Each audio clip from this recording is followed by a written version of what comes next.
Thank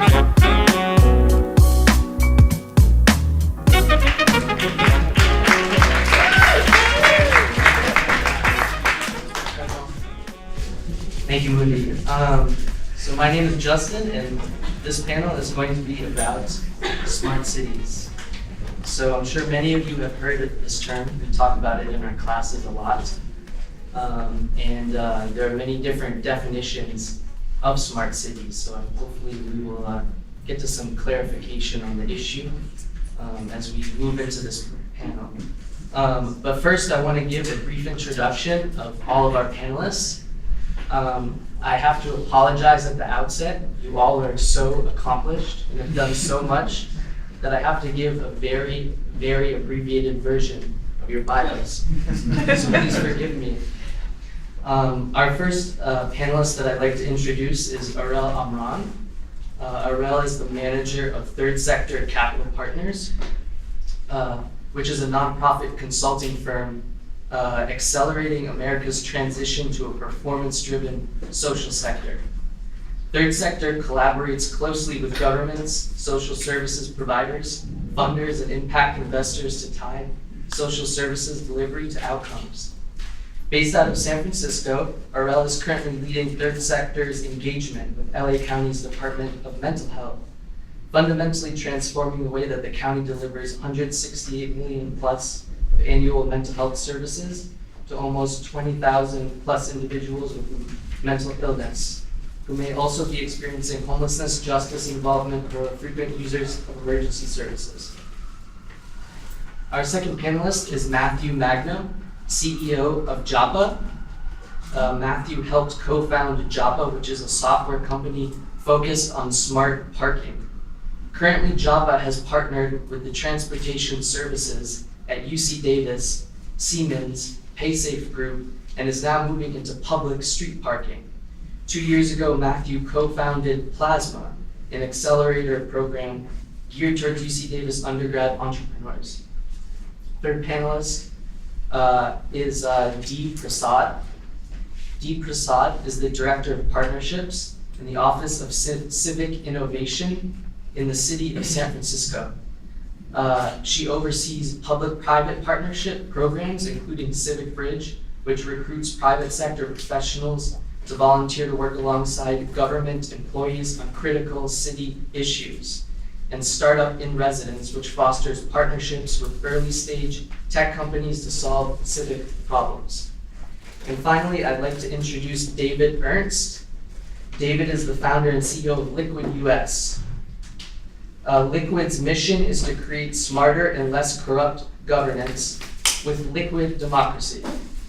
Liquid US is now available across the United States, supporting policy decisions on the national, state, and local levels. He was founding CTO of Numerai, a collaborative AI hedge fund, and he taught at Hack Reactor, a software engineering school. Let's give another round of applause for our panel.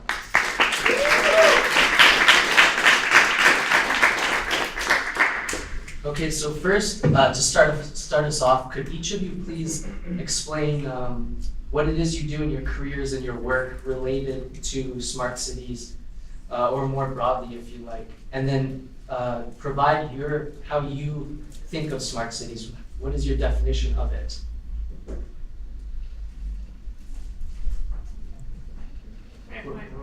Yeah, I guess I'll start. Thank you so much for having us. Really excited to be here. So, as you mentioned, I'm a manager at Third Sector Capital Partners. We're a nonprofit consulting firm, and we're very project-based, so collaborating with mostly local governments, also philanthropies and nonprofit community-based organizations to figure out how to tie outcomes to services that are delivered and money that goes out the door. Because as you all know, as public policy students, the amount of money that the federal, state, and local government spends on social services far outpaces any change that philanthropy could possibly hope to have. And the graph is just outstanding. I think it's like 15x if you compare what government spends on social services compared to the impact that philanthropy could possibly have. So we're really fascinated by that question and how do we make sure that the money that goes out the door, the time that's spent, the energy that spend is actually producing measurable results. So we've collaborated with over 60 communities across the country, from Washington State, King County, and Seattle, all the way over to Massachusetts and Boston. And my current work right now is focused on one of our biggest projects ever, biggest problems to tackle, but really energizing and exciting, which is working with LA County's Department of Mental Health. They're the largest mental health department in the country. They serve over 250,000 individuals every single year and spend over $1 billion on contracts and another $1 billion on their own directly provided services. So really amazing amount of money that goes out the door with, mixed results. I think we all hear about the public mental health crisis in LA, which obviously also ties into equity. So when I think of smart cities and how my work relates to smart cities, a smart city delivers measurable results for its constituents, for the individuals that are living in it every single day. And I don't think you can be a smart city without understanding what those results are and then being able to manage to them and having that continuous improvement mindset about how you can do better and better and actually get smart on not just the tech-focused, projects that are going on, while those are really important and exciting, but actually on those core social services that government is delivering every single day. So hopefully that answers some of your meaty questions, but happy to talk more as we go on. So my name is Matthew Magno. I'm the CEO, co-founder of Joppa.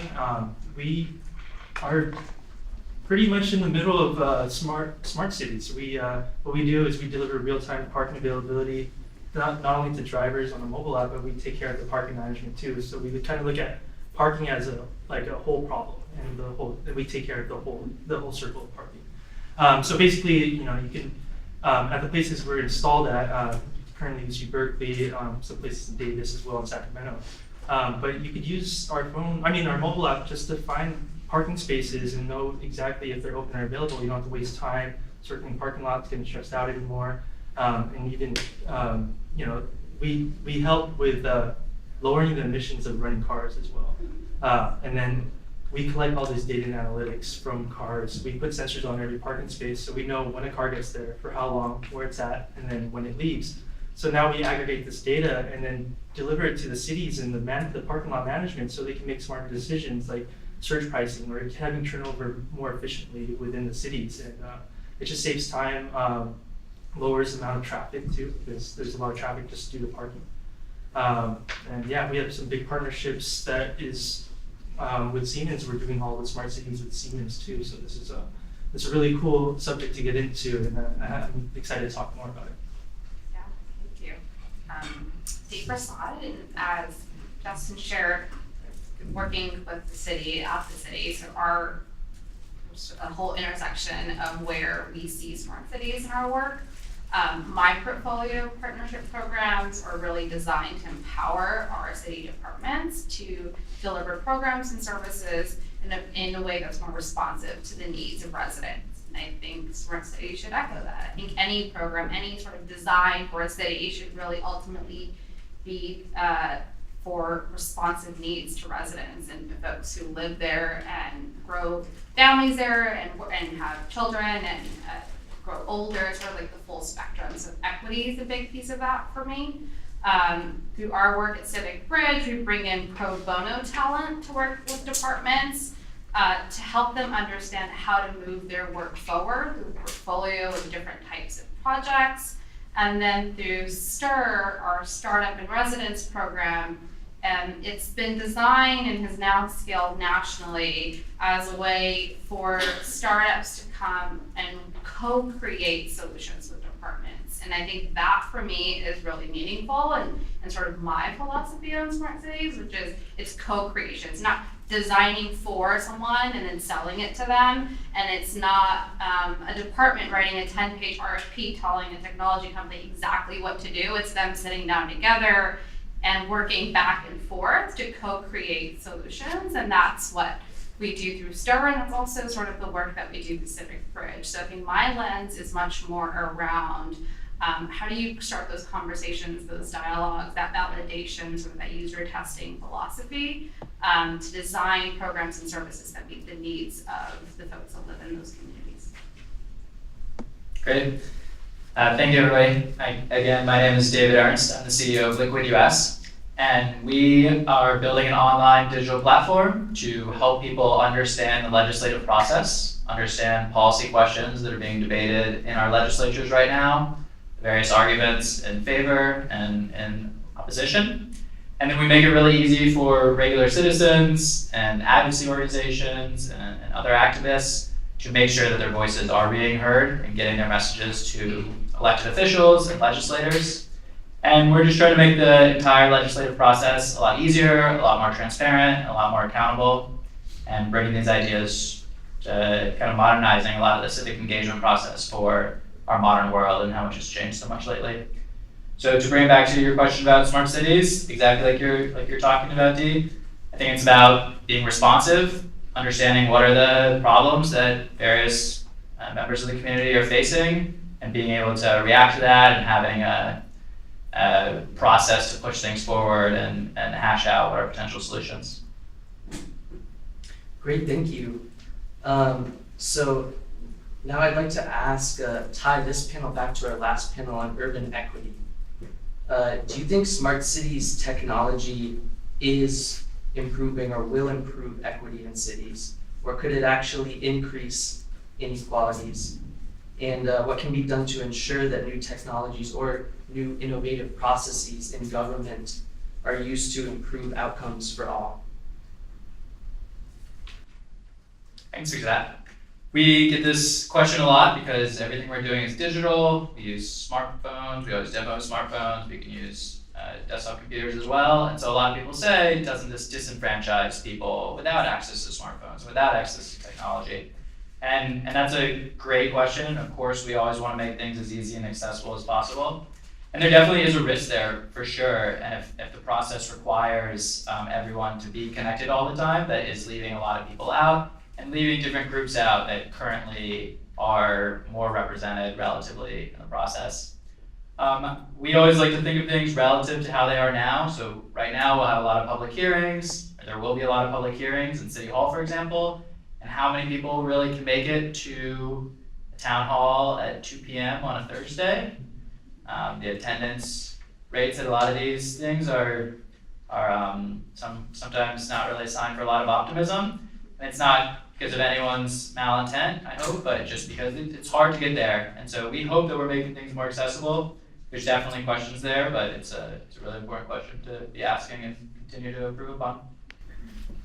I mean, I think technology is only as good as what you do with it, right? It's very much a tool. So you can go either way with improving outcomes, improving on the equity question, or absolutely exacerbating it. And I think the first step is just to pay attention to it and realize that it's a real risk. And the default, I think, in our system and the way a lot of it works is inequity. And so unless you're actively paying attention to it and thinking through, what are the equity implications for this tool, this contract, this product, this technology, who will have access to it exactly as you're talking about, who won't, who will it be more burdensome to adopt, who's this money going to, who's getting access to this RFP, this solicitation. Unless you're first just starting by asking those questions, the default is going to be to perpetuate an inequitable system in the inequitable society that we live in. And so I think just asking that question gets you down the path of,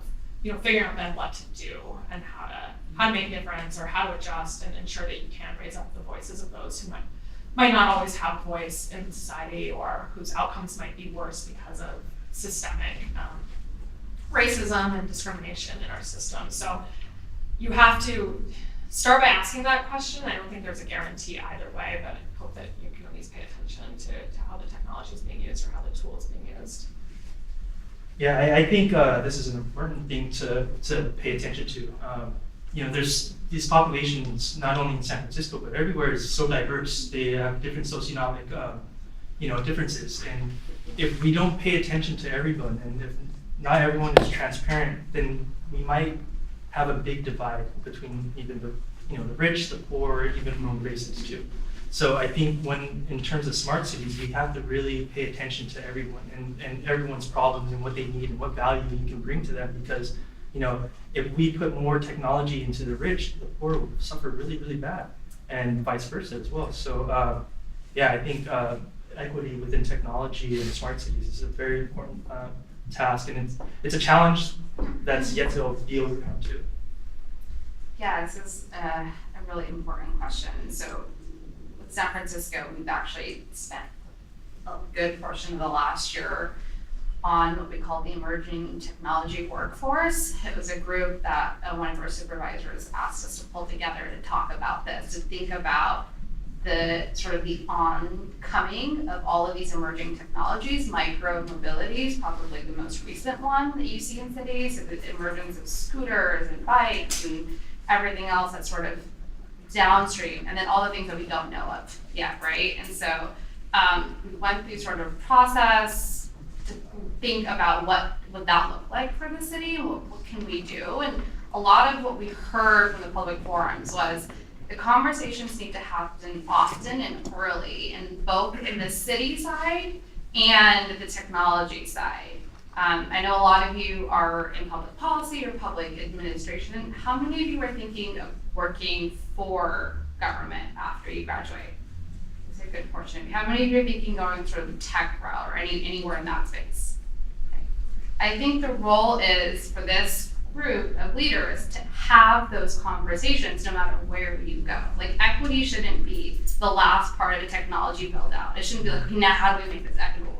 And it shouldn't be like the first thing that you react to when a technology comes down to your city. It's saying, okay, we need to communicate first mile, last mile needs to partners who are building mobility technology solutions. So we as a city, we as a government need to actually have these conversations. We need to have our disability advocates talk more often to VCs or other folks who are funding the startups that are coming down the pipeline. So I think the more conversations that can be had and through a diverse set of groups, the more likely you are to start understanding the gaps and how to actually build and solve for them. Because technology will continue coming down the pipeline, but how do you influence that early on to actually help solve for some equitable places? And another place for you all to look, so the Emerging Technology Work Group is online and available, sort of the findings from that at the SF.gov website. And we've also hired a digital equity director to actively think about this when we as a city are purchasing or pursuing any sort of technology purchase. So what is the equity impact for us? What are we doing? And so I think San Francisco is a leader in that space, but whatever government entity any of you end up in, I think there's an opportunity to have the conversation around who is looking at digital equity and how are you pursuing that and how are you perceiving that. So I think the talent that sort of comes into play can also change that conversation dynamic.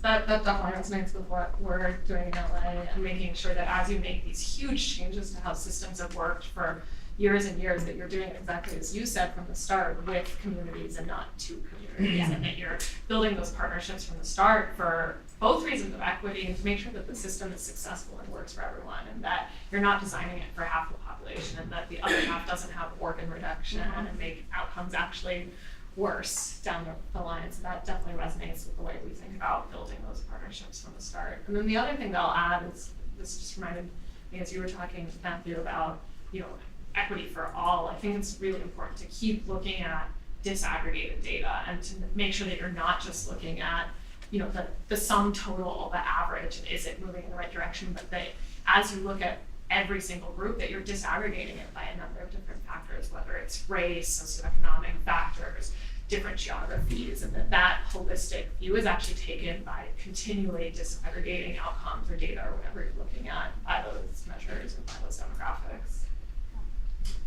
I do want to speak up in defense of technology for promoting equity as well. I mean, of course, it's a complicated issue, but at the same time, if you look at, there's all these narratives when you take a step back and more perspective, and the idea that the amount of access the President of the United States had in the 90s is outmatched by a farmer in any part of the world today. Up-to-date, real-time weather, all sorts of access to information, and just the access to education in the same way. Education, there's so many gatekeepers that have always existed and will continue to exist, and certain ones, hopefully we can expand more and more. But nowadays, we do have access to world-class lectures from the best educators around the world at our fingertips at any time. So I just also want to make sure we emphasize that point, that some of these technologies can massively bring down costs, and access to transportation is so much cheaper today than it would be for someone 300 years ago or 500 years ago when it's limited to 0.001% of society.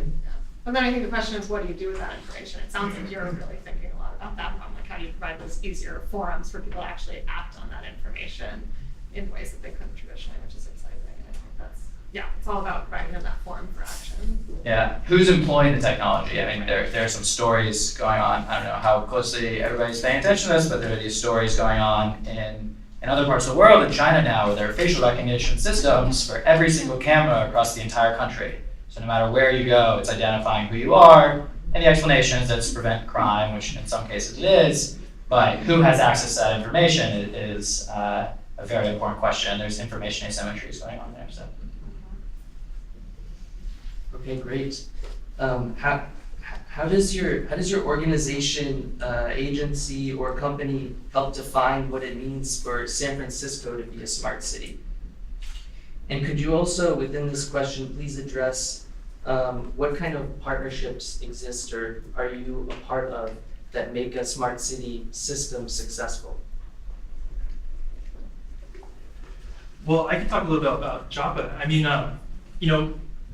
we, like I said earlier, we know exactly where the cars are at, when they get there, and when they leave. So knowing that, we can actually map out, the whole I want to say look at transportation in a holistic view. You could see your parking space when you're at your house. You can map out, okay, hey, there's going to be, we're putting in machine learning algorithms so you can predict the occupancy too. So if you want to predict, or say you're about to leave your house, it takes you 30 minutes to get to your work. Now you'll know, ahead of time, like, oh, this parking lot's going to be full already. So we're cutting down that travel time for a lot of people, and what we do for smart cities is, we look at greenhouse emissions, or maybe emissions, CO2 emissions coming from vehicles, and we really want to cut that down and take transportation to a whole new level. So what we're doing in smart cities, I'm sorry, I got a little confused on the question, but I got too excited with my company. You can keep going with it. Yeah, but our partnership with Siemens is now they have a whole we call it like an app store of smart city initiatives or smart programs, and now customers of cities can actually just go in this marketplace and say, hey, I want smart parking, I want smart housing, I want smart lighting for the streets. And I think that is a great way to push smart city initiatives within different cities, because a lot of people aren't educated on what a smart city is. They don't know what technology is moving very, very quickly, faster than we can even imagine. And so it's hard to not only understand what's going on, but keeping up with it is just, it's a task on itself. So, what we do with Java is we want to educate people on what, smart technology is and how we could benefit different cities. And I think the education part is something that we really, really want to push on people. I can talk a little bit about our piece in San Francisco. And so San Francisco's had smart city initiatives, and it's not really sort of my purview, but I can speak a little bit about sort of our approach to that.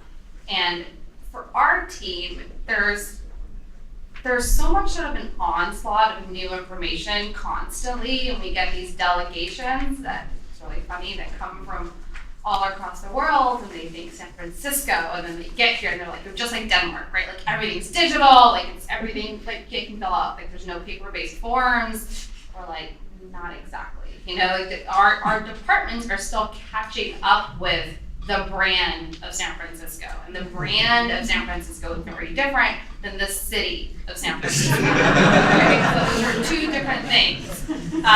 The city of San Francisco is working to be a smart city, but I see sort of that whole ecosystem as like this Maslow hierarchy of needs. If our departments are still paper-based, so we need to get them digital. And it's not just digitizing the form that they have on the paper, it's like doing a user process mapping journey to understand like what information are you even trying to collect from these folks, and how do we design a digital solution for you to do that. And STIR does that, and Civic Bridge comes in and sort of does that user design, user research. Like, how do you design a website that doesn't just tell you what like the government wants to tell you, but it's actually designed to meet the needs of the user? Like, how do we create human-centered design approaches for the work that we do? And then you sort of grow up to like, how do you have data-driven decisions across the city? So we have an open data portal, which now allows us to have data sets that both we can use and developers can use. That all of a sudden isn't us saying, hey, we can solve all our own problems. It's us saying, here's our data. Like, how do we all work together to solve problems? And here's what we know, here's what we don't know. And then there's like the really fun IoT space of smart cities that everyone gets super excited about. But that's not where our Department of Human Services agency is at. Like, a really concrete example is our foster parent application process a couple of years ago was paper-based. And it took a lot of time for folks to get from the end-to-end point of becoming a resource family. And what that meant is children were placed outside of San Francisco, across the bay, to resource families. And so not only were they away from their parent, they were now away from their neighborhood, away from their language. And so a STIR team came in and did like a process map and understood what they needed to do and built a digital solution. And so the technology for good component was they digitized this product to meet the needs of the users, the families that didn't have computers that were trying to become foster parents, they had mobile phones. So how do you design an application that makes sense on a mobile phone for someone that English is a second language to become a resource family? For me, that's being a smart city, is how do you meet people where they really are? And so that's like how I see concrete delivery on that in the programmatic level. But then, you know, we have a team that just came out last year that did sensors on trash cans to help our public works department understand when the trash cans are overflowing so they can do dynamic routing to clean up, obviously to keep our streets clean. And so you can have these really amazing IoT solutions, but you have to think about the city holistically. Like, we need to have better processes for our staff. We need to have better resources for our staff. And so that's sort of where our core focus of work is. So even when we bring startups in, it's not us asking them, like, what are your shiny solutions? It's us saying, here are our problems, here's our challenges, how can you meet these needs? And having the startups think about, okay, well, I create products in X field or Y field, and I haven't really thought about GovTech, but actually, if I just took pieces of this, brought a developer in, and sort of put different components together, I could create a new GovTech product that's actually designed with the department in mind, and then all of a sudden has scalability. It has like this word of mouth effect where that Binti solution for the foster parent application, they now have contracts with, I would say, like 80% of the California Human Service agencies because they met a concrete need for a gap in government resources. Yeah, one thing that I've noticed in San Francisco is that a lot of the people in the tech industry, having experience in that industry, a lot of people in the tech industry are really thinking globally. They're thinking outside of the city of San Francisco itself, which has all sorts of advantages to it, but there are so many problems that the city is struggling with that do get neglected. And if you talk to people around this neighborhood that we're in, which is heavily tech focused, and you ask them, do you know who your supervisor is? You'd be really depressed by the results. Okay, go ahead. Oh, no, I was gonna say, like, the partnerships question, I think, is such a good one. And it's really resonated with what you said about bringing in those tech people to think about how they can be partners. And I think that expands more broadly how we think about partnerships, which is what are the organizations or, you know, other fields that are doing things that we can bring into government to partner. And so something we've done a lot to do is bring in even the investor side or the philanthropy side to say, how can we partner and how can we co-create things together? And that, you know, very much sounds like how San Francisco thinks about partnering with technologists. I think that can be expanded to other fields more broadly, whether it's impact investors or foundations or I would just echo that and say, so much so of the last few years is focused on social impact and social missions and thinking, even when folks wanted to volunteer, they'd be like, globally, like I want to go across the world and volunteer. And like, I think there's this piece now where it's like, think about your neighborhood, think about your backyard. Where's your civic sort of impact or civic innovation piece? And how do you sort of think about that in partnerships and technology and sort of anything that you're doing? Where is your philosophy on civic innovation? I want to add to that is, each city has its own different needs, and you have to really understand what needs that is the city wants. We can look at even different countries and relate to that too. But I think San Francisco is very different because we're really building up more, and if we don't have that much land to build on, so I think that's even better for building on a smart city. Yeah, no, I think it's an interesting question of going back to what you were saying, Dave, like what's transportable? Like every human services agency in California has to follow the same sort of procedures around matching foster children to resource families, and so that is a very transportable solution. And then there's, to your point, other solutions that are not transportable. We did a project that we were really excited about in Santa Clara where we provided wraparound mental health services and permanent supportive housing to 300 chronically homeless individuals, and we partnered with Palantir to devise this great tech solution that helped the case managers see on a dashboard every single day which of their clients had visited the ER the night before, which of their clients went missing for 2 days, and that gave them data access that those case managers had never seen before. And Palantir built out this whole great $2 million pro bono platform. That was an exciting partnership that really fit the needs of that housing.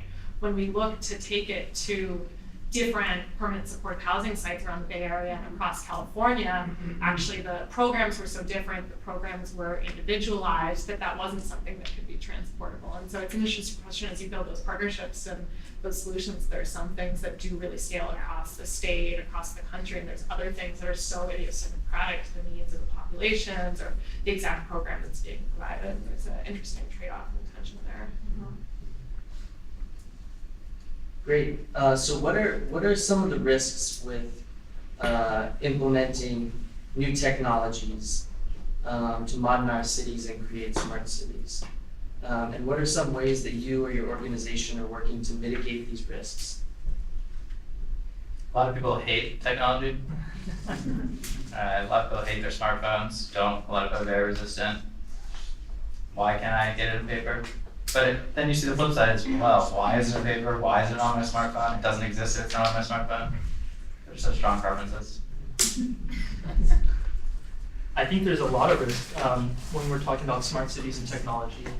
One obvious one is cybersecurity, especially with all the data that we're collecting.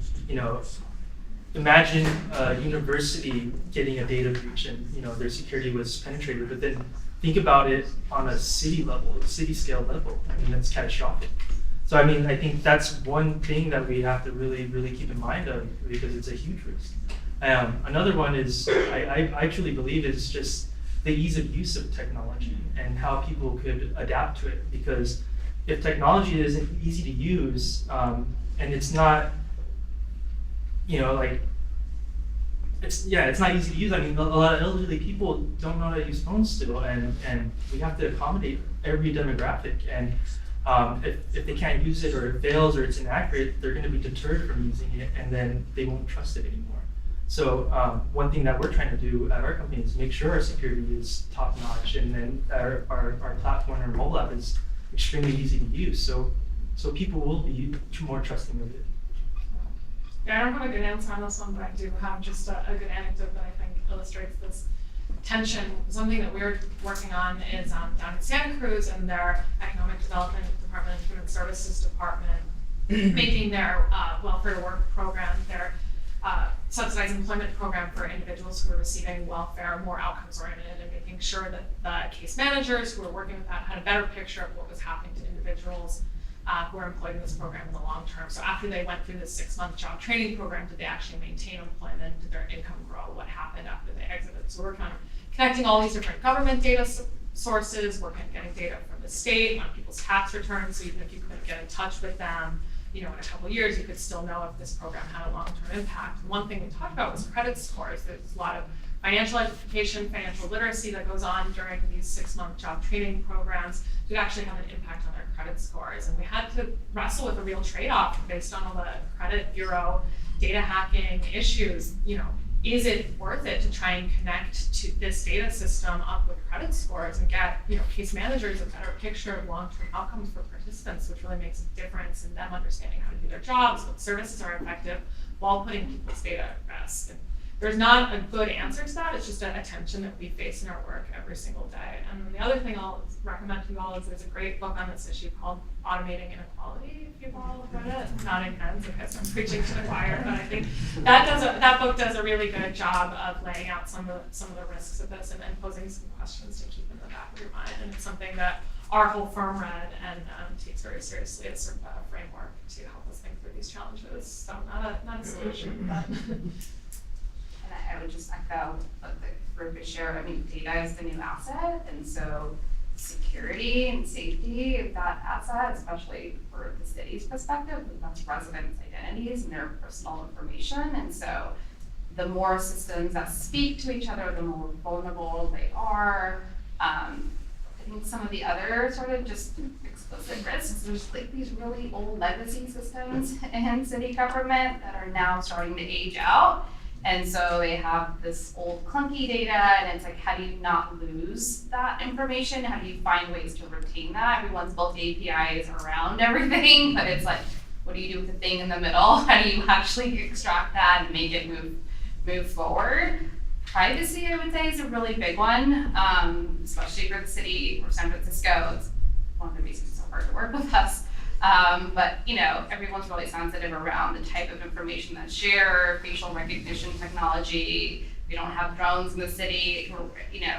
Our community's voice is shared, and so we're trying to find the ways to balance sort of this incoming of like all these different AI, VR technologies, and residents being like, I don't want my face on it. I don't want you to be able to have my ability to track me everywhere. So it's that fine balance, and I think that having maybe more privacy officers in cities is going to become a new thing. Someone who lives between the data and legal side of city government to find ways to think about privacy policy, both at the state level, at the city level, and that may impact the way that technology is designed, or is at least executed within city limits. And so those are some of the initial risks that I can think of. There's also an introduction of new systemic risks, because a lot of these technologies will be built by outside contractors who are no longer around when they're being used and when there's a failure and something goes down. And your average person doesn't necessarily understand, how do I debug and restart some server off in some other location? And so the process just becomes, the barrier to entry to manage these processes is rising, which is another consideration versus old paper processes. I want to touch a little bit on the privacy that Dee brought up. That's a huge risk too, and it's really hard to understand what's private and what's public data these days. We have these cell phones. I always say it's like an extension of our body now. We have it on our sides every day when we go to sleep. It's on our nightstand, and then this is collecting data as we speak. And that privacy issue is a real problem, and we really have to make it a big concern and really address that problem. Okay, great. If I could, David, I just wanted to ask you about something you just said. You said the barriers to entry are increasing. Could you explain that a little further?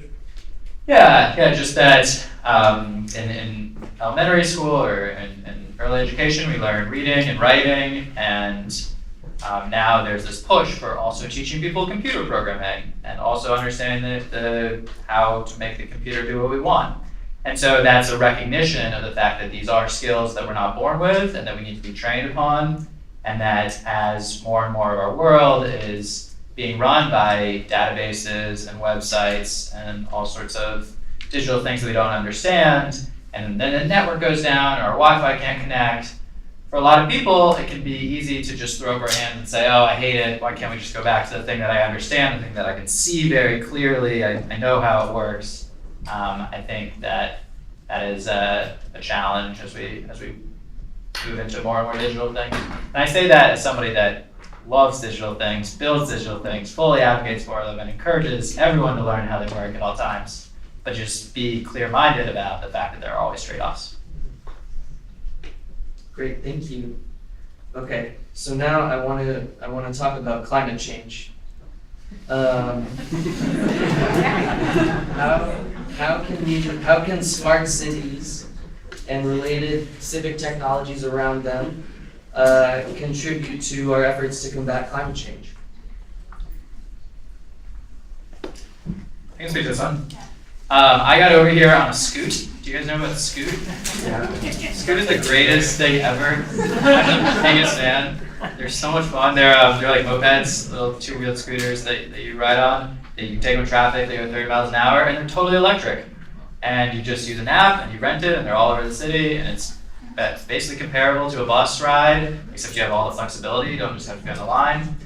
And so I personally feel great about that. I get to go through the park and it smells really clean. I'm not putting any exhaust out there. So I'm the biggest booster. Everybody else to sign up.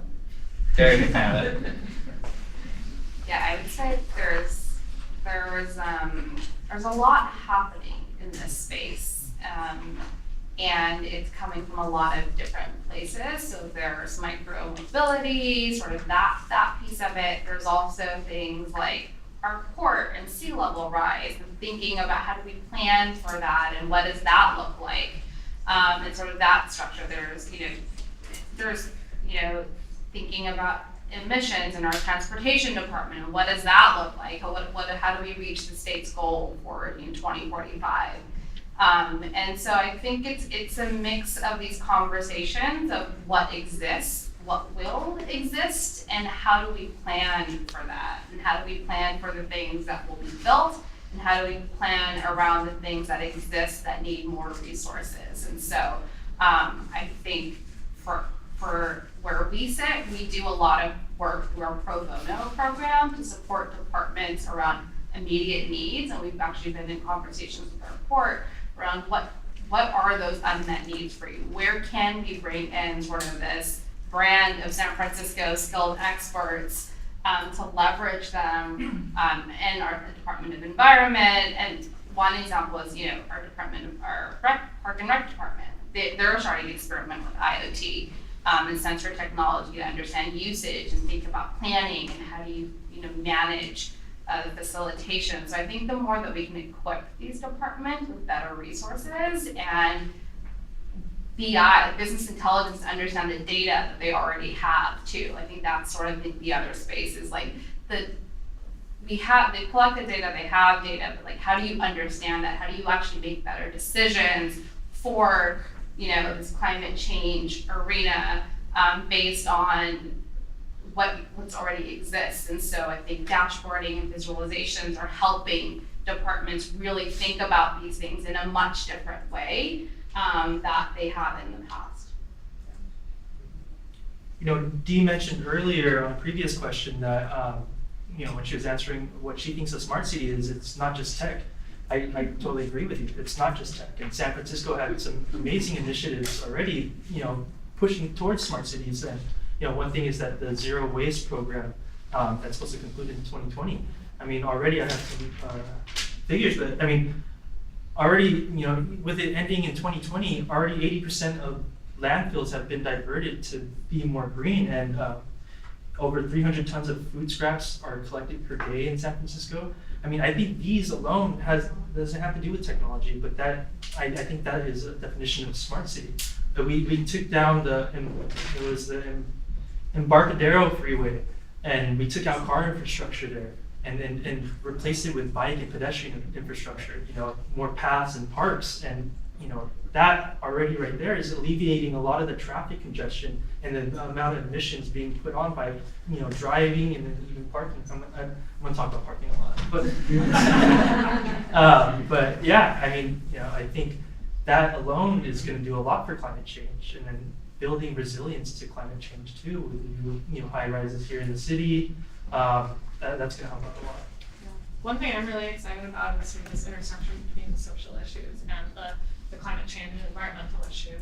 And so we've been doing some thinking on it. A couple different projects. One is thinking about how homelessness and water quality intersect. And so as more people are living on the streets, there's a lot of knock-on effects of accidental pollution of public water, public rivers. And so how can we build these government and cross-sector collaborations, through public health, public works, health and human services agencies to address those co-occurring issues. Another example of federal subsidies to energy bills that are going to low-income individuals, or if you build solar fields, that those subsidies could be redirected towards other things, or could help free up more resources to do other projects that have non-social impact or more direct environmental impact. And so I think there's a really interesting intersection of both the social issues and the environmental issues that cities really have to tackle.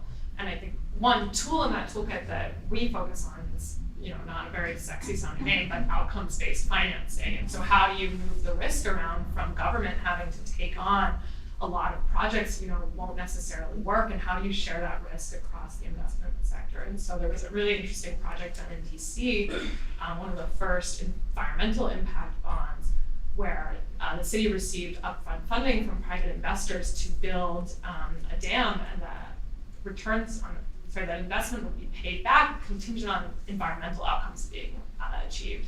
And so the city is able to move that risk of environmental impact to private investors who are willing to take that on and who have done that due diligence. And that frees up government resources to be able to spend elsewhere if the project's not successful. And so I think we're going to see more and more, and I'm hoping we're going to see more and more of that way of thinking, of being able to share that risk and not putting it all on the private sector and building those partnerships, but also really making sure we have that understanding of what outcomes are our resources achieving, whether it's environmental outcomes or social outcomes, and how can we create that accountability and shared understanding. I think that's going to free up a lot of resources where programs are not working to actually focus on what's impactful. Yeah, I think along the same line is more and more of our departments, now that we have open data sets, are finally able to just even share data amongst each other. So it's not even like this broader conversation, it's just our public work sharing information with parks, and are they sharing information with the health team, and so I think the more that we can sort of break down the silos and help them understand that they're all part of one ecosystem, and even though they've been built and designed to sort of be like, this is our world and this is what we do, the more likely they are to actually come up with more outcome-based solutions, because now they're thinking about things beyond just their sort of threshold of like, this is the way that we do things, and we are seeing a lot more collaboration happening on smaller projects, and then obviously on larger ones too.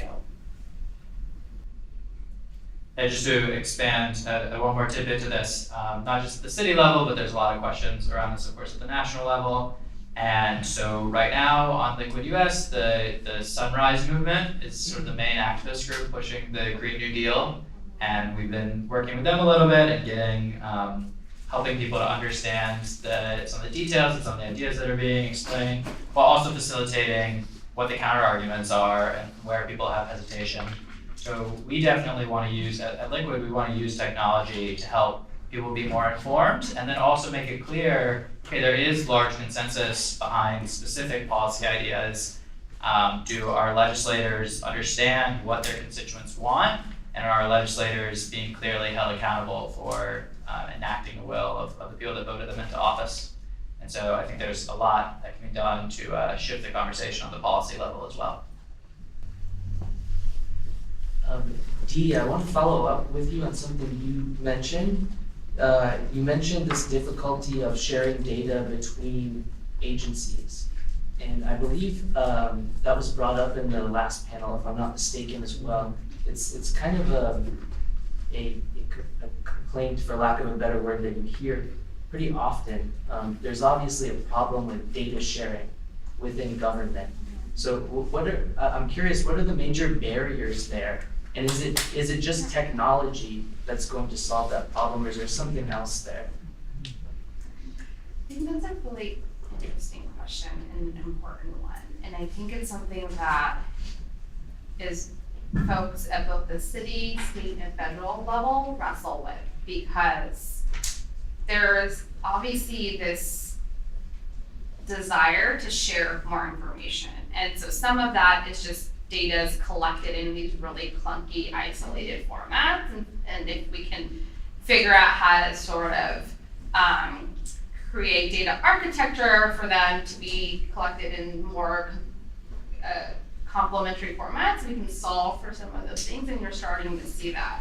Where some of the issues will continue to arise are around privacy of data and the need for like the Department of Justice to want to share data with the Department of Health, right? There's a lot of implications between those two. Should they? Could they? Those are just because you go to all these different systems, does it mean that all of your data should be shared? And so there's the like actual physical piece of like, we should be able to collect data better. So if we're collecting data on paper, we should find a digital format to do that. And then those digital formats should be complementary, and yet every city does its own thing. So we have product X and San Jose has product Y, and then we are trying to share our data, and then that's not working. And then we're trying to get federal data. And so, you know, there's the complexities of how unique each of these systems are, I think is one layer. And then within the department, there hasn't really been a data-driven approach to things, which is now emerging. And so things that we do is we run our data. So we created an open data portal. We now have a data team who runs trainings on like how to use Tableau, how to sort of think about collecting data, what should those formats and fields really look like.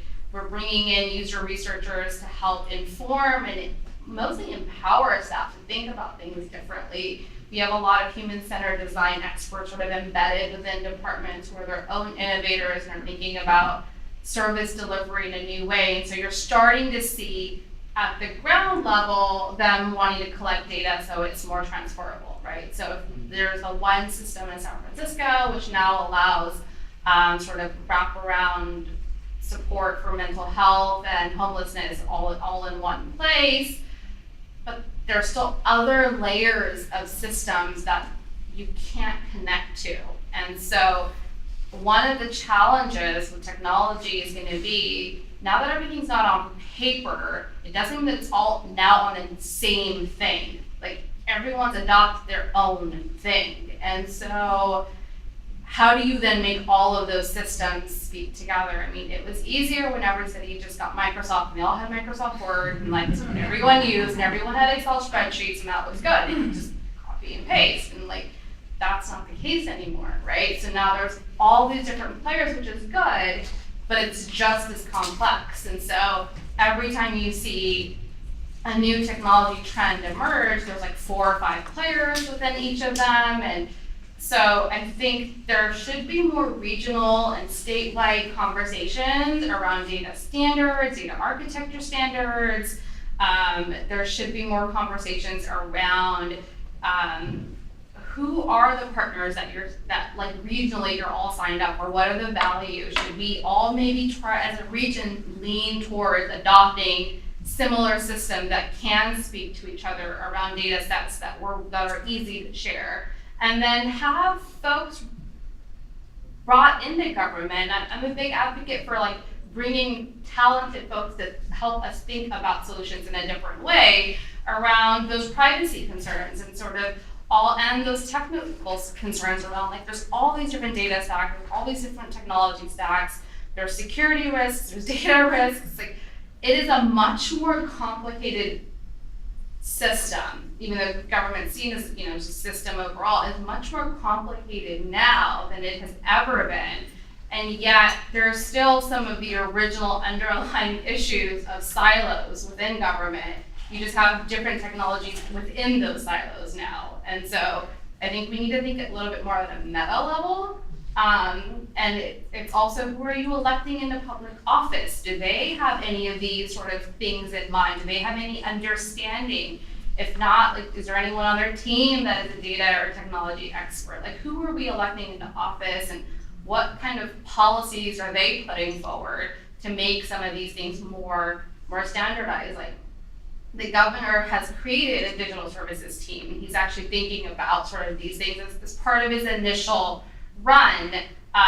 That's not the case for every other state, right? So the more that we can, as a city or as a state, lead on those things, the more we can try to create norms for that stuff. But it's a very complicated question, the answer, because it kind of goes back to the partnerships question, which is like all these different partners come up with their own standard, and so one department adopts it, and then how do you transfer that, right? How do you open up those barriers? Yeah, and I'll just add a couple of things to what you were saying. That definitely resonates with our experience trying to connect data across systems.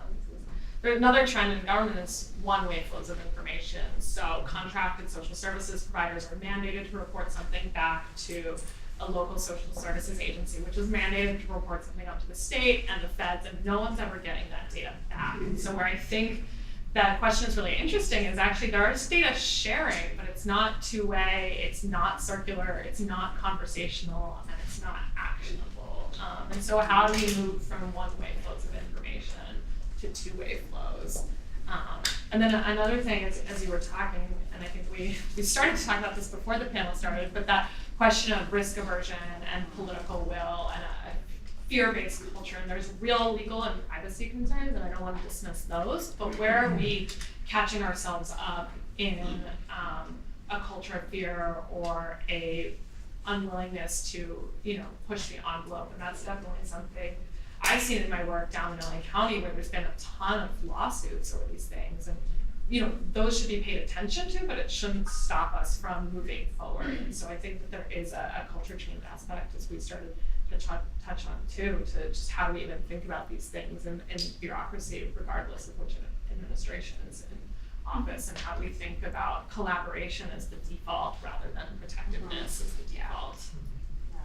I think there's a huge problem within big data, and it's, these professionals that are handling the data a lot of times don't even understand what they're doing. They've been put into the position kind of by force sometimes. They start at a lower level and didn't think, they would be at the top level handling such big data and managing, citywide outreach.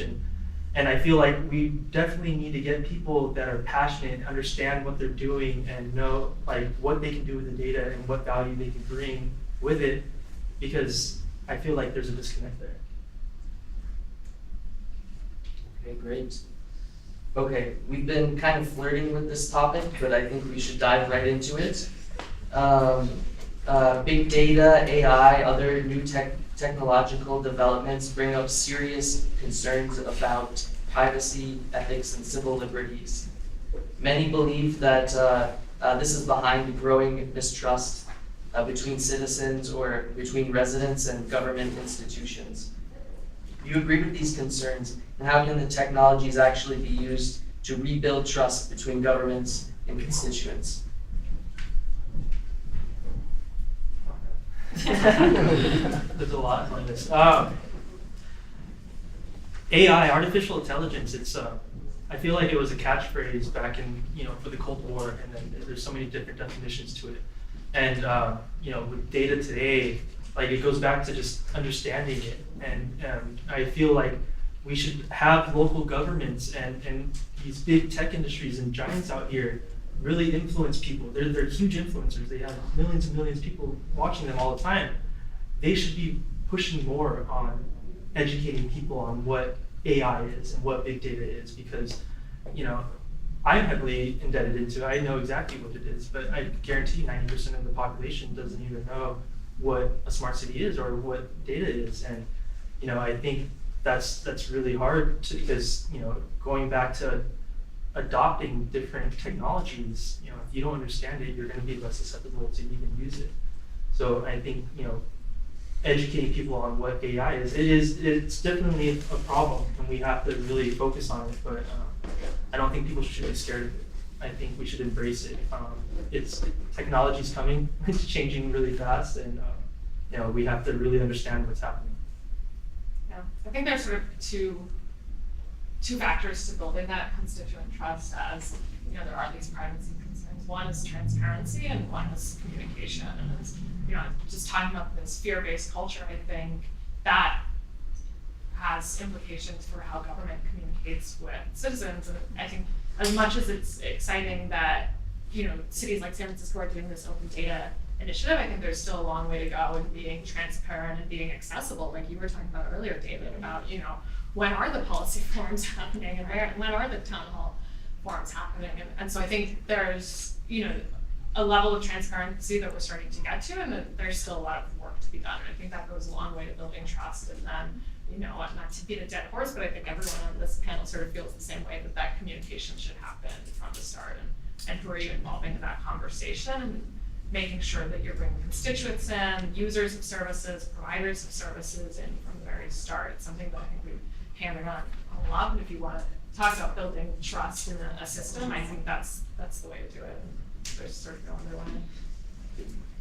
Yeah, I have a huge number of thoughts on this topic. Maybe we can squeeze them into a minute or two. To just try to keep a little more optimism on the table. A lot of people, when they think of AI, they think of Hollywood movies, pick your favorite, that's some sort of entity coming to get us. And that's not what AI is in the real world. In the real world, AI just makes statistics. That's all it is. It's just very fancy. We have this pattern. We're trying to figure out what the pattern tells us. It's really just dressed up statistics. And that can be really powerful for a lot of applications, and it's really useful. And there are these relevant questions about privacy, of course. There are some technical solutions that have been around for a while, and there are all sorts of new technologies around decentralization and decentralizing the technical infrastructure, and also there's these new types of cryptography. There's these things called zero-knowledge proofs. It's a high-level topic. It's still kind of under active development, but the basic idea is that you can work with data without actually seeing what the data says, and it would allow, when the technology becomes more easy to use, as all the people that are working on it are hoping to make it, it will allow much more data sharing without compromising privacy. And it's just mathematically impossible for the data to leak. So that's hopefully coming, and let's all hope for it to come even sooner.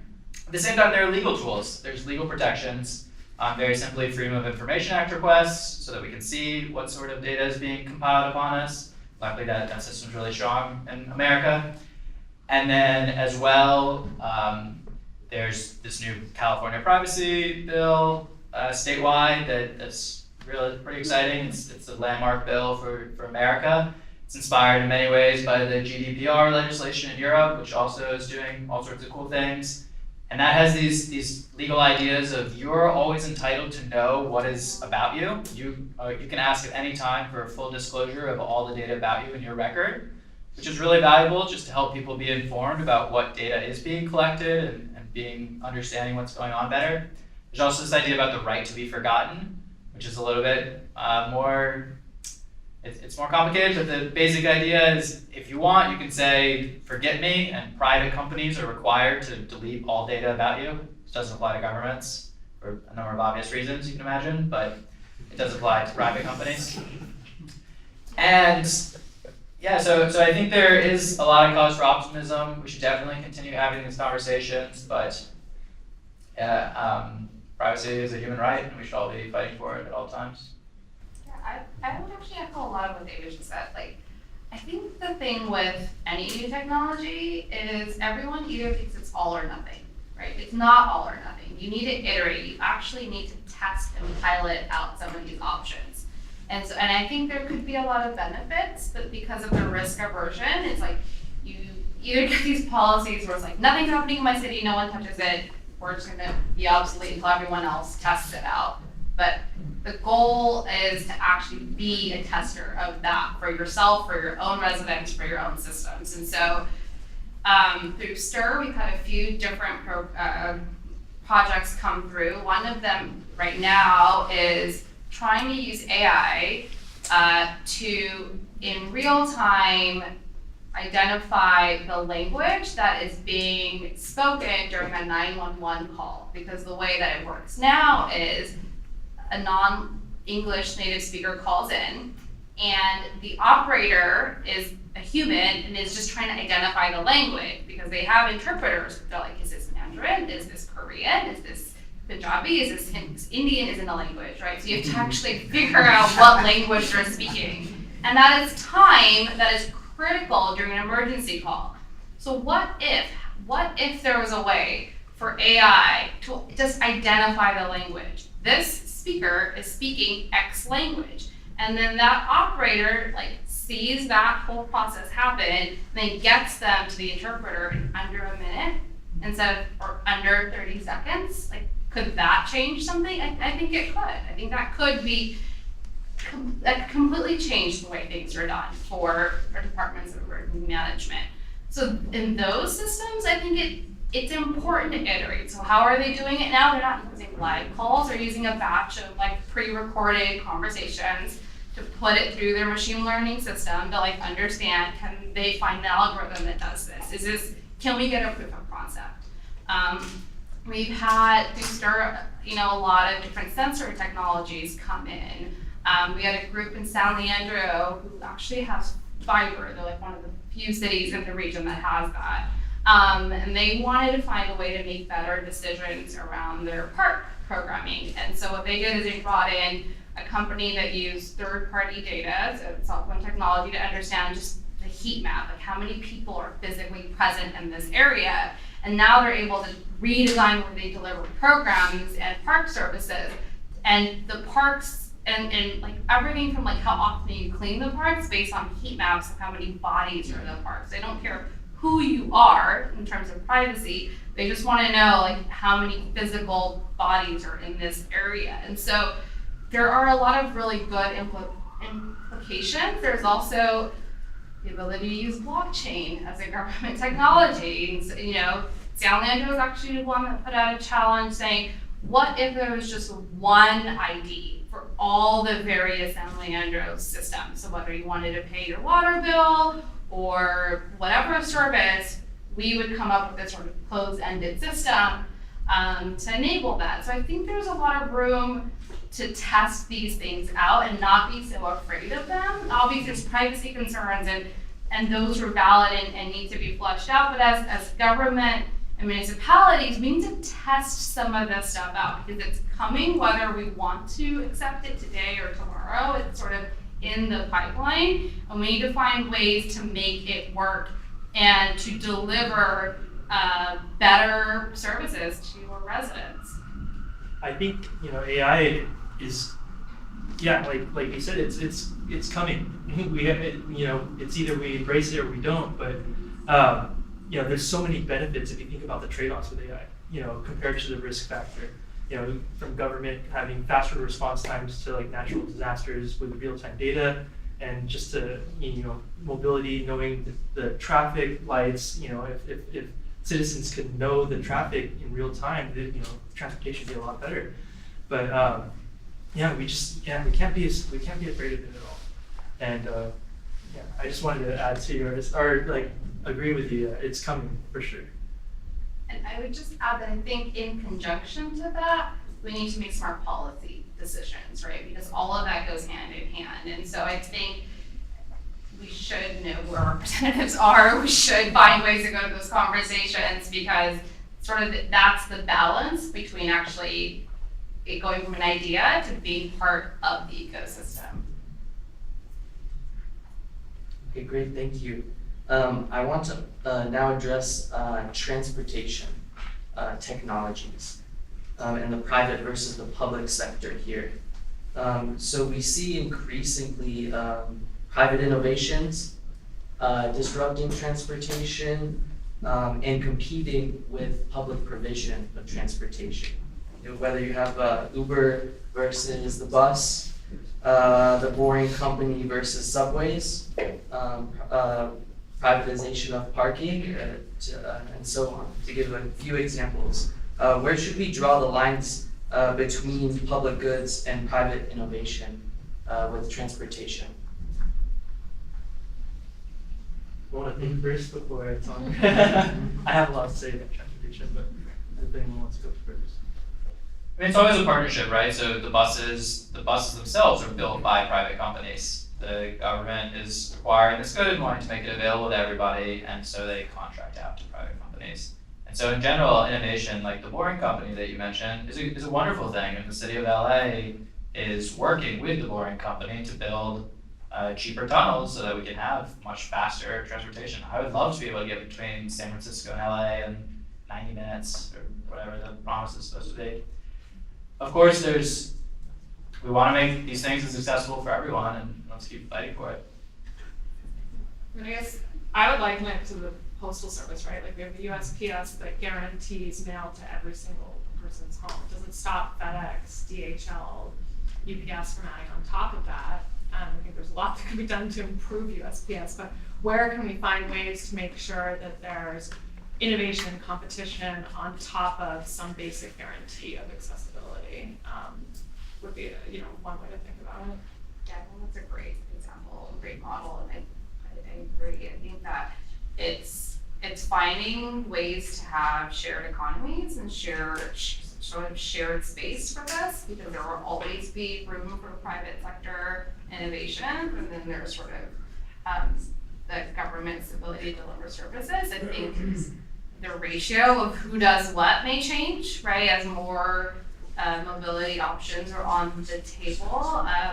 And even those mobility options are changing, right? Like I think everything was focused on driving and parking, and now it's much more about other modes of transportation. And so I think conversations around what is sort of a shared tool for getting through all these different transport systems. How can you go from the bus to a scoot to something else on, like, can there be one Clipper-esque 2.0 card or something that allows you to actually utilize different services? I think those are the conversations that I think need to come next, which is, there's all this stuff on the table, but from the human-centered design perspective, from the user's perspective, they don't really care if it's the city government's bus or scoot. They just need to get to work, right? So how do we think about them, right? How do we think about their journey? Because all they care about is getting from point A to point B. Right.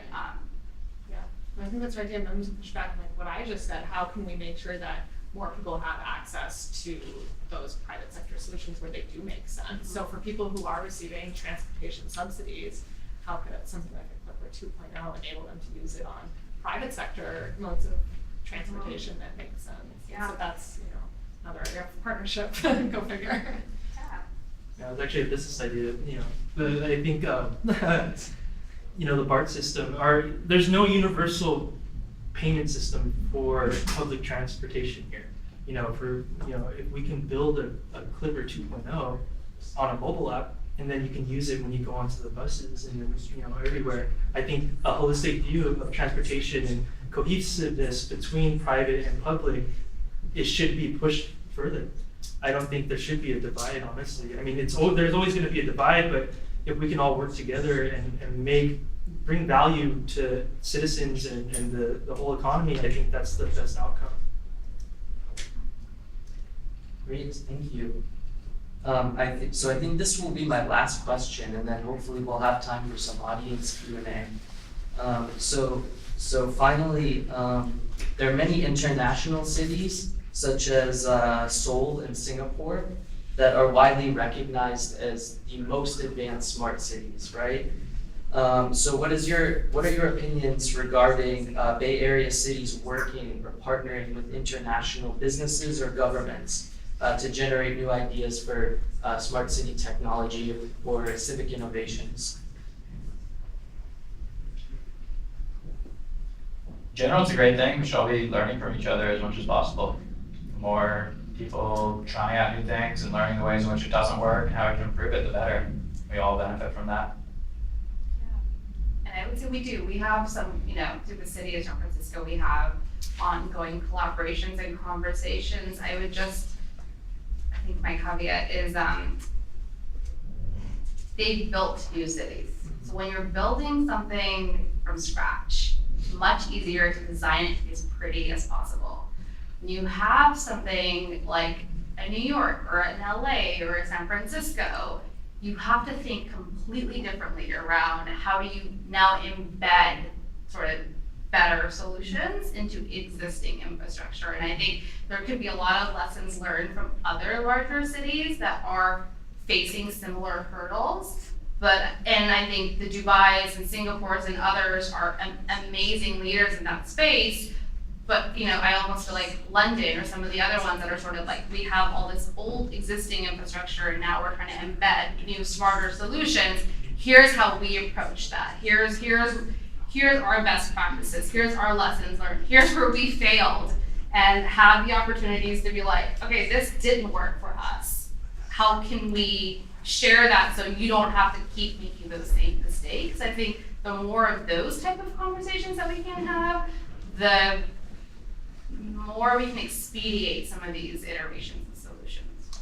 Yeah, Dia, I just want to add to, you're completely right. I think, if you think about Seoul and Singapore, they were built much later than US cities. They were able to prioritize, sustainability, and they had better tech at the time too. So I think we should not reinvent the wheel and try to collaborate with them and adopt some of the policies, because even if you think about the landscape of where these places are, Singapore, it's a very mountainous mountainous landscape, and they were forced to be more dense and build high rises up, and which is working out a lot better for them. And so if we can adopt some of those policies and those ideas, I think collaboration should be pushed more. Yeah, and I think it's not just in tech, right? It's in all policy. I know, just because I've been working down in LA for over a year now, I'm very much up to speed on what they're doing. They're actually going to visit Italy to see how they provide social services. So not how they're, just adding the tech solutions, but learning from policies for problems that, affect individuals internationally. So that, I think, is just another area of collaboration. I think one word of caution on that is it can't just be like a drop in and then leave, and it can't just be like we always joke about as consultants, like the book report of lessons learned. Yeah. Like, what support are you actually having in implementing and being a long-term ally and working through those problems, rather than it being a one-off situation where you're actually able to, go back and say again, okay, actually we're coming down to brass tacks here. Like, we're realizing what you meant when you had that really high-level lesson learned that you shared with us 6 months ago. Like, this is where we have now fully wrapped our heads around it and need help. And so I think those types of partnerships and relationships are just much more effective than the one-off situations for addressing really serious, complicated challenges that require a long time horizon and a lot of implementation work. Just to speak to very specific examples, you were mentioning a second ago, Dee, about wanting to get everyone onto a single ID for all the various government services in San Leandro, I think it was. So if you want to look to other partner cities on that, the entire country of Estonia has a one single ID for all citizens. It's worked pretty well. The entire nation of India built a system as well for the 1.2 billion people. And their system had the requirements that it has to work for people that are illiterate. So it uses all these fancy biometrics with your fingerprints and your eye prints and all these things. And there are aspects to it that work incredibly well, and there are some major pitfalls in terms of privacy and security that got compromised. So there's a lot to be learned on that specific problem. Yeah, and I think there is a difference between Singapore and Seoul, and then the U.S. is we were built on being free and having our own privacy. But if you think in South Korea, their data and internet is still censored, and it's still being regulated. So that might have a difference on why we might be a little bit behind. I don't have an answer for that, but that can happen. And we're not essentially planned government on our economy, and there's federal system. Like, we have an amazing ability to innovate locally and at the state level, national level, like every layer of government provides its own opportunity for policy experiment, but it's not a system like you might see in Singapore or Europe, where the federal government is really able to dictate everything from top down, which has its pros and cons. Yeah, I mean, I've had startups, international startups that are interested in startup being like, I had no idea there were so many cities in the Bay Area. We just thought like San Francisco was Silicon Valley, and I just got one contract, and I like covered the region. It's not. Like, I'm just no, kidding. we need to go to every single municipality and have a completely different conversation. And so, yeah, that does make it more challenging, right? Anyone else? Would anyone like maybe a final word, a note of conclusion, or anything like that? No? All right. Hear what you're gonna say. Yeah, okay, well, first of all, thank you all again so much. Let's have another round of applause.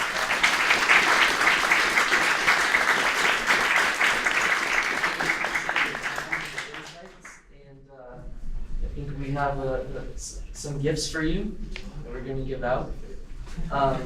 Should we do the questions while we're doing that? Okay, any audience questions? Yeah. One thing that I did hear with the potential consequences of implementing a smart city, so I hear a lot about utilizing data and automation. What are the impacts you see to the job market as a result of automation? I feel like that might be up there with privacy. Yeah, I mean, our workforce development team is actively working and thinking through what does the new workforce look like? How do you think about training for new roles, a solution? And yeah, that is a risk, and that there's sort of the fear of, the traditional sense of jobs being phased out. But how do you train and work with folks in the community to help them understand the new roles that are being created in the new economy? And I think workforce development teams all across the city and state are grappling with this. And I think that it's sort of an ongoing conversation, but they're doing a lot of work to think through how do you really equip the next workforce, what type of skills are needed, and how do you bring those to the community residents to help them stay there, right? And I think San Francisco is obviously dealing with that, but so are a lot of other communities. And I think that goes back to equity too. Like, I think that there's always this equity risk anytime something new happens in a city or any municipality. And so there's housing, there's so many conversations around the implications for new technology solutions within economies. Yeah, I know, we're really excited about, again, making that sort of workforce question outcomes driven and also a preventative question. So we're not missing the boat here where the economy's transformed completely and people aren't trained. So I just had a really interesting conversation right before I came here with Dan Carroll, who's the former Governor Brown administrator who's being kept on at Governor Newsom's administration, and he's thinking a lot about workforce policies in California. And he shared with me an idea that I just thought was really interesting, was that retraining programs are often really hard to convince people to join, to leave an existing job, to retrain for a higher job that has more long-term opportunity, higher paying wages now, but bird in the hand is worth two in the bush. And so how do you convince people to quit the job that they have and get reskilled in 3 months for a higher paying, more, a job that can anticipate the future of the economy? And one suggestion that he was thinking about at the state policy level, which I just thought was an interesting idea, was providing rental subsidies for individuals. So even if you can't pay them during this reskilling program, providing rental subsidies for individuals as sort of incentive to take that risk of losing their job. So I think there's a lot of really interesting thoughts around this, and it's all about putting them into action, not creating a bunch of different systems, and then making sure that we're, again, just being held accountable to actually doing it in a way that improves meaningful results for people, so that we're not throwing money out the door and wasting it on job training programs that don't work, and we're really held accountable to making sure that these programs get people in jobs that they can maintain with a living wage. And that is certainly easier said than done. But going back to the data question, just knowing how our dollars are being put to use now will make a big difference as a first step. I agree with both.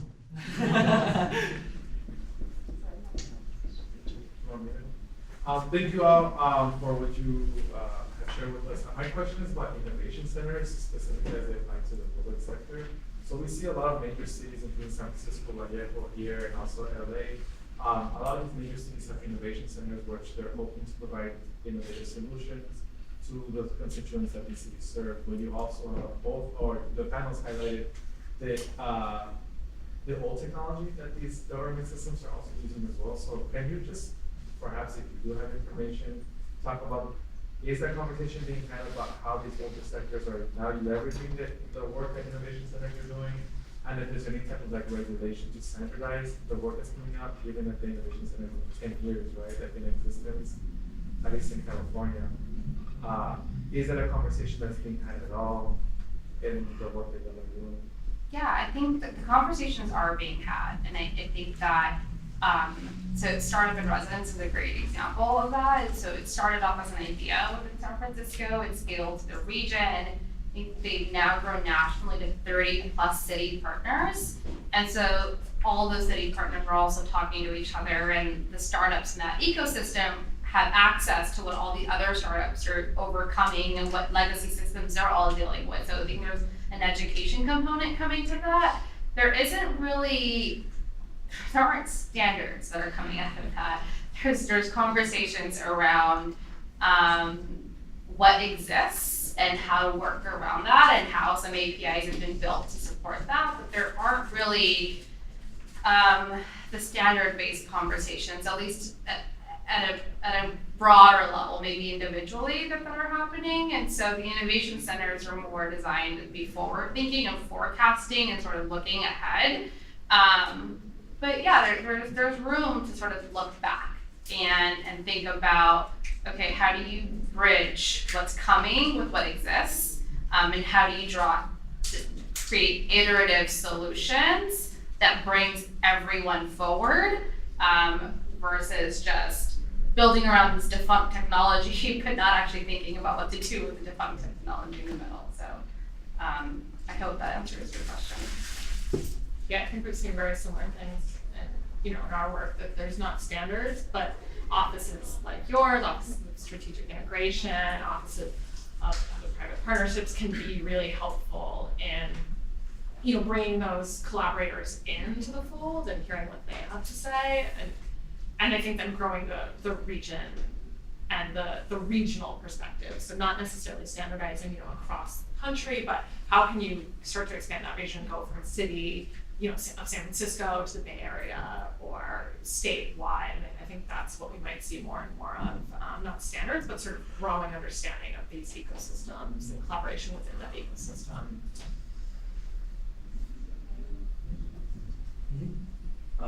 So in the sense that, in the same sense that, banks on Wall Street were considered too big to fail, I see a slight correlation towards tech companies that, are these large powerhouses and aggregate centers of data, whether or even control within a city when it comes to, smart cities and, say standardizing a single payment service. I just wanted to hear the general panel's thoughts on, how do you, one, go about mitigating that potential risk, and with the Equifax and Cambridge Analytics breaches, consumer trust has already been to a certain degree lost. So how do we go about mitigating future instances of this kind of mistrust and abuse of power, as well as how do we go about regaining consumers' trust in that we are taking this as a top of mind issue. I think it really goes back to the influencers, these big tech companies actually, promoting, or I guess that negates your question actually. Let me think more on this one. From the city's perspective, there's a lot more threat modeling happening around applications, especially city designed applications that are around fee control. So it's identifying areas for risks. It's thinking about, okay, what have we designed, getting new eyes on it, and actually being proactive about that. I think that when it comes to too big to fail, any sort of private entity will always have its benefits and its risk, and we can't really design for what's gonna happen in the future, but we can set standards in place in contracts and policy for how those engagements are shaped. So I think there could be policy conversations around that and how, especially around privacy of data and usage of data and sort of those pieces. But a lot of it is we're all like building the ship while we're in it. So a lot of this is like figuring out how to do this right. And so I think what they did in Europe is really interesting around and that sort of initiative. I think the more we can share what we're all trying to do, both on the tech side and the public side, the more likely we are to find synergies and we are to find best practices, and therefore we're able to actually build momentum on what the right thing could be for now. There's so much happening that I think that's the best approach, is to be iterative and to be open and to be transparent about what's happening, what's not happening. And I mean, at least in the city, there's a sunshine ordinance. Anything that we're doing, you can, it's public record, you can find it. And so maybe tech companies need to be more transparent around where their approaches are. Yeah, you stole my words actually. Yeah, I think transparency is the key to getting the trust back. You know, doing good and being transparent about it for sure. All right, I think we're gonna have to stop there due to time, but perhaps you'll stick around for a little bit if you want to engage with the other students. But let's just get one more round of